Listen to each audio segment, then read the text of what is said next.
Donc bonjour Stéphane, vous êtes représentant d'une marque de paddle au Salon du Nautisme. Vous êtes au Salon du Nautisme aujourd'hui à Port-Camargue. Alors expliquez-nous un petit peu ce que c'est qu'un paddle, en quoi ils sont. Expliquez-nous un petit peu ce que c'est que le paddle. Oui, tout à fait.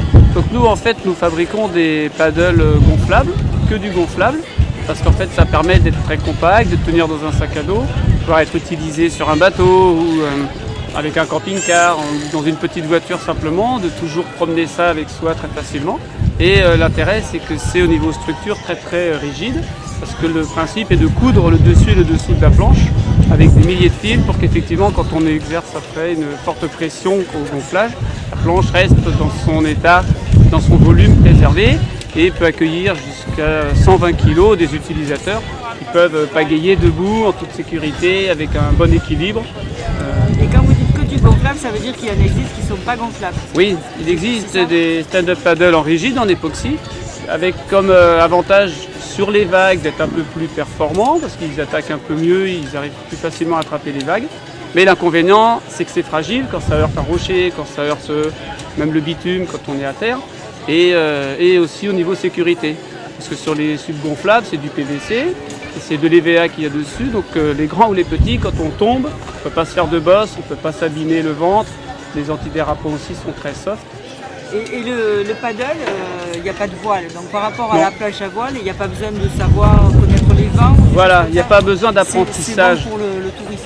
Voilà, en fait chacun y trouve facilement son compte parce qu'en fait ceux qui veulent pagayer très vite et être très sportifs voilà, ont une fréquence de pagayage qui est très importante, et ceux qui veulent se balader plus tranquillement ou même rester au bord de l'eau et bronzer un peu, ou les enfants jouer aussi sur cette planche, tout le monde y trouve facilement son compte, donc c'est vraiment un outil pour la famille qui est très ludique et très intéressant pour l'été. On apprend très vite. On apprend très vite. Tout le temps dans l'eau comme. Voilà, il faut 5 ou 10 minutes pour effectivement trouver son équilibre. Et après, il faut par contre prendre une planche adaptée à son poids. Donc dans le paddle gonflable, il y a des planches réservées aux gens de 40 à 75 kg à peu près. Et après, il y a des planches un peu plus grandes qui sont réservées aux gens de 70 à 120 kg. Donc l'important, c'est de prendre une planche qui a un volume suffisant pour permettre aux gens de bien flotter en sécurité et de se sentir à l'aise dessus et pouvoir tenir debout sans tomber. Et donc qu'est-ce qu'il faut une pagaie, deux pagaies, Une pagaie. Une seule suffit. Et sur le grand modèle, on peut effectivement avoir deux pagaies parce que deux enfants ou deux adultes peuvent aussi tenir sur le grand modèle. Voilà, donc soit une personne debout, une assise, ou même deux enfants debout peuvent facilement pagayer. Et donc vous en avez plusieurs styles là. Voilà, donc il y a des pagaies en aluminium, donc qui sont très fiables, pas fragiles parce que les pales sont en plastique, donc utilisables par toute la famille sans souci, sans contrainte. Le seul inconvénient, c'est qu'elles pèsent un petit peu lourd. Et donc après, on a des pagaies en carbone qui, elles, sont très légères, et pour des utilisations qui dépassent l'heure, c'est 1 heure ou 2 d'utilisation, c'est vraiment très agréable d'avoir une pagaie très légère dans les mains. Et en même temps, l'énergie est beaucoup mieux restituée parce que le carbone ne se déforme pas.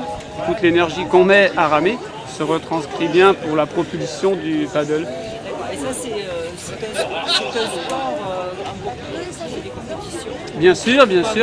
Si, il y a des compétitions. Alors le paddle, ça a une dizaine d'années, surtout aux États-Unis, ça fait au moins 10 ans que c'est distribué. Après, il y avait beaucoup de justement sup rigides, et depuis quelques années aux États-Unis, le gonflable a vraiment pris beaucoup d'importance. Et en France aussi, ça fait 1 an à peu près qu'on commence à bien le voir représenté. Mais il faut encore un petit peu expliquer aux gens que ça existe en gonflable. Donc à ce salon, il y a effectivement encore une personne sur 3, à peu près 30% des gens, qui découvrent ici que ça existe en gonflable. Donc les gens qui ont un bateau, les gens qui ont effectivement une petite voiture, ou une famille nombreuse sont contents de voir qu'effectivement on rend les mêmes services, et c'est très pratique. Ok, écoutez, merci beaucoup. C'est moi qui vous remercie.